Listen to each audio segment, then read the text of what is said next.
Rodrigo, seja bem-vindo mais uma vez à nossa tribuna, falando sobre um assunto muito importante, segurança nos condomínios.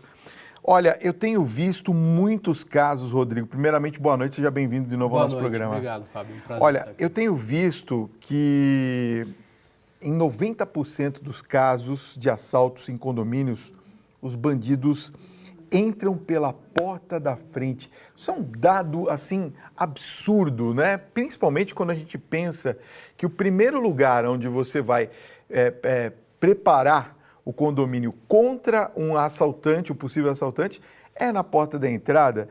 Então, eu queria te perguntar, por que tem essa falha tão grande na porta de entrada dos condomínios, hein, Rodrigo? Então, o primeiro local que se ingressa, quando o assaltante quer cometer um ato delituoso, ele domina a portaria. Tá. Porque é o coração, é o centro de comando do condomínio. É ali que aquele porteiro, aquele operador, vai estar preparado para chamar a polícia, para acionar o alarme, para verificar as câmeras de segurança. Então, 90% desses assaltos, eles começam ali e tem a portaria dominada. Por que a portaria é tão frágil? Por que não se investe? Se investe, mas a portaria ela é uma barreira física. Ela depende do operador humano. Uhum. Infelizmente... Imaginei que você ia falar isso. É nesse sentido que eu queria te perguntar. Há um despreparo desta função do porteiro na questão da segurança? Então, são duas situações. Primeiro, é que o porteiro ele não deve ser o responsável direto pela segurança. Ele tem que, sim, exercer alguns atos de segurança, mas ele não é um vigilante, ele não é um policial. Muitas pessoas confundem isso. Ele não foi preparado, ele não teve um treinamento. Ele é um operador que deve abrir e fechar o portão com segurança e operar aqueles sistemas dentro do condomínio. Não compete a ele a segurança em si do condomínio. Logicamente que ele faz parte de uma estrutura de segurança, mas a ele não pode ser imputada a responsabilidade por assegurar a tranquilidade de todos ali no condomínio. Então a gente poderia dizer que atribuir, vamos dizer assim, esse problema a uma falha estrutural ou de arquitetura na hora da construção dos condomínios? Seria por aí? Também, acho que é uma soma de fatores. Tá. Logicamente que a barreira física inibe. A gente tem um dado da Polícia Militar, um dado muito antigo, onde mais de 90% dos assaltos ocorrem com os bandidos eventuais. Então é aquele ladrão que acorda cedo e vai procurar um condomínio vulnerável. Ele coloca o revólver na cintura, vai cometer um assalto e busca um condomínio vulnerável. E se esse condomínio não tiver com uma barreira física bem feita, o porteiro estiver lá fora, vai ser esse o facilitador para que ele ingresse. Os 10% restantes são aqueles assaltos planejados, onde as pessoas são focos de sequestros e, eu costumo dizer, as pessoas, os bandidos, os meliantes entram dentro de instituições financeiras. Por que eles não vão entrar dentro de um condomínio? Verdade. Agora, levando em consideração isso, a gente vê que alguns condomínios, até que nas proximidades da Rede Vida também, eles já têm, por exemplo, seguranças que ficam na parte externa, principalmente na entrada das garagens e tudo mais. Isso ajuda ou atrapalha, na sua opinião? Então, em alguns casos ajuda, em outros atrapalha. Por exemplo, para aquele meliante, para aquele bandido que está buscando algo vulnerável, ele se inibe com uma pessoa ali fora. Mas se ele é uma pessoa com um bandido profissional que está planejando entrar naquele condomínio específico, esse agente externo é um facilitador, porque ele vai ser rendido e o porteiro que está lá dentro vai abrir se a pessoa tiver com uma arma na cabeça da pessoa externa, seja o porteiro, o vigilante externo, ou seja um morador que estiver ingressando naquele momento dentro do condomínio. Entendi. No caso do condômino, do morador, qual que é a responsabilidade dele efetiva diante de uma questão de segurança? Então, o condômino ele tem um papel fundamental, porque é ele que facilita a vulnerabilidade e é ele que, reunido em assembleia, vai definir quais são as medidas que devem ser tomadas. Lembrando que a segurança ela não está relacionada com conforto. Então, quanto maior for a segurança, menor é o conforto. E o condômino, muitas vezes, ele abre mão da segurança para ter conforto. Então, segurança é, por exemplo, uma barreira dupla, é uma fiscalização, é um vigilante que pede para baixar a janela. Isso traz um desconforto e muitas vezes o condômino não está disposto. E muitas vezes ele está disposto somente quando o condomínio é assaltado. Daí, infelizmente, já é tarde. Por exemplo, a utilização daqueles chaveirinhos que abrem os portões não é recomendado? Não, ele pode ser recomendado. O que a gente diz é que é importante que ele abra o primeiro portão, ele fique na clausura e o segundo portão deve ser acionado pelo porteiro. Entendi. Que é para poder também ter uma visibilidade, verificar.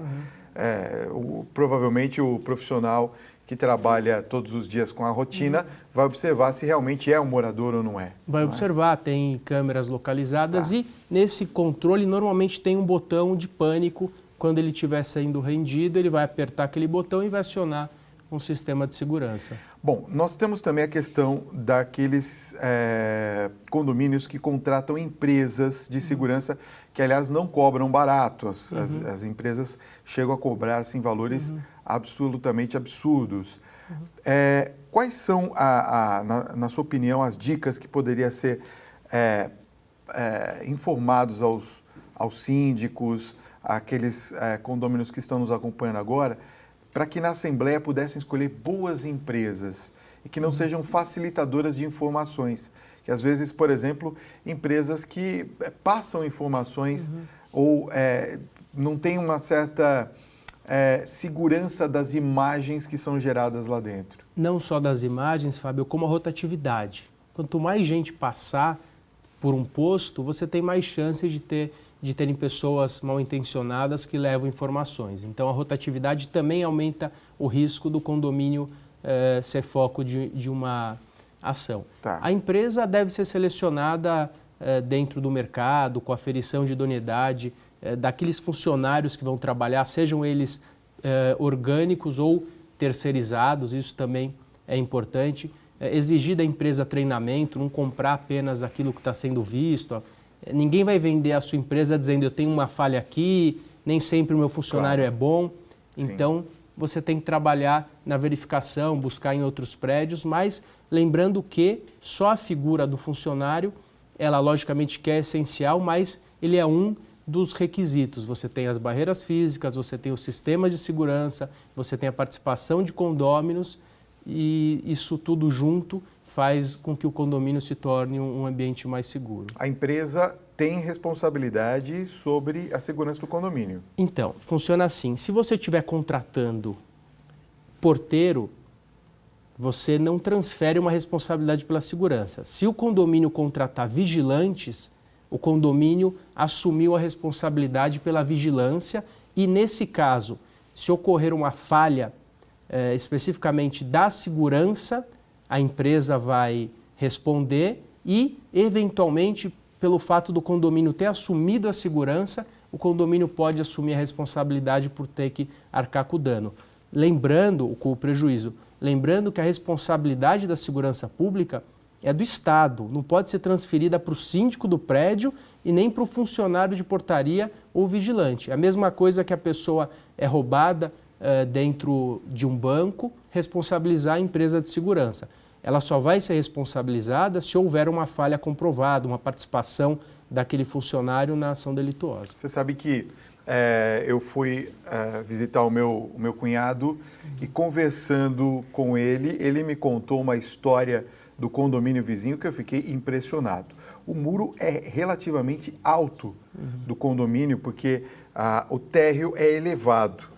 Mas os bandidos pularam o muro do condomínio num espaço onde não há câmeras de segurança e, a partir daí, eles sabiam que, no caso, os carros são aquelas vagas conjugadas, então o condomínio é obrigado a deixar a chave do carro no local. Ele abriu o carro, primeiro ele roubou todos os carros que ele podia, depois ele abriu um dos veículos, entrou e saiu. E foi embora. Com o carro, foi embora com todos os pertences. Nesse caso, por exemplo, a segurança, se for responsabilidade do condomínio, o condomínio é que arca com as consequências e os prejuízos? Então, se a responsabilidade da segurança for do condomínio, sim. Se ocorrer um furto dentro de um condomínio, como no caso, se a pessoa levou um rádio, levou uma bolsa dentro do carro, o prédio não é responsável. Ele Não é responsável. Não é responsável. Olha só, não sabia disso, hein? Se a segurança for terceirizada, se o estacionamento tiver uma operação terceirizada, sim. daí tiver, a por exemplo, um responsabilidade, manobrista. Daí sim ele responde. Responsabilidade. Ok. Vamos às perguntas dos telespectadores? Você envia a sua pergunta, a sua questão aqui para o nosso WhatsApp, 11 95033 6870. Nós fazemos ao nosso especialista. Andréia Campos, de Vitória, Espírito Santo, pergunta o seguinte: no caso, se o morador encontrar o seu apartamento mexido ou com indícios de invasão, qual é a primeira atitude que deve ter? Acionar a Polícia Militar, que é o responsável por uma verificação delituosa. Lembrando que o síndico... Não é para ligar para o síndico. Não é para ligar para o síndico. Tá. Nem para avisar a portaria. Logicamente que você avisa o condomínio, por quê? Porque o condomínio tem câmeras, ele vai ajudar. Sim. Podem ter sido roubadas outras unidades, mas o telespectador precisa lembrar que a responsabilidade pelo furto ou pelo roubo de uma unidade não é do condomínio. Cabe ao condomínio zelar pelas áreas comuns e cada condômino realizar o seguro e trancar sua porta dentro da casa para dentro. Ou seja, é como se fosse um assalto normal a uma residência. Perfeito. Né?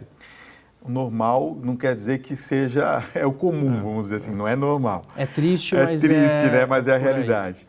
A Fernanda de Souza, de São Paulo, pergunta como saber de quem foi a culpa por um assalto no espaço do condomínio? Então, lembrando, o condomínio não é responsável pela segurança, mesmo no espaço comum. Não existe uma relação de consumo entre um condômino e o condomínio. Dentro de um shopping, se a pessoa é assaltada ou tem um carro furtado, o shopping, o estabelecimento comercial é responsável, porque existe uma relação de consumo. Dentro de um condomínio, você precisa provar a culpa do condomínio para que lhe seja atribuída a responsabilidade pela indenização. Mesmo num processo? Principalmente no processo. Principalmente no processo. O condomínio não assume uma culpa. Entendi. Tem que ser provada a culpa, tem que ser provado que o condomínio facilitou ou não verificou. Então, muitas vezes, o condomínio é furtado, liga para o prédio, quer as imagens da câmera, mas não tem. E, muitas vezes, se o condomínio estabelecer uma filmagem para trazer segurança, ele pode ser responsabilizado porque ele assumiu a vigilância daquelas áreas para evitar, eventualmente, alguns furtos. Entendi. Às vezes até a pessoa facilita, fala assim, eu tenho um parente, vem entrar com o carro. E isso vai também causando uma série de dificuldades. Vai, com certeza. Com relação a isso. É muito complexo. Rodrigo, obrigado pela sua presença. Muito bom o nosso papo nessa noite. Você tenha também uma excelente Páscoa, viu? Você e toda a sua família, tá bom? Obrigado mesmo, Fábio. Obrigado por prazer. ter vindo, Eu viu? que agradeço.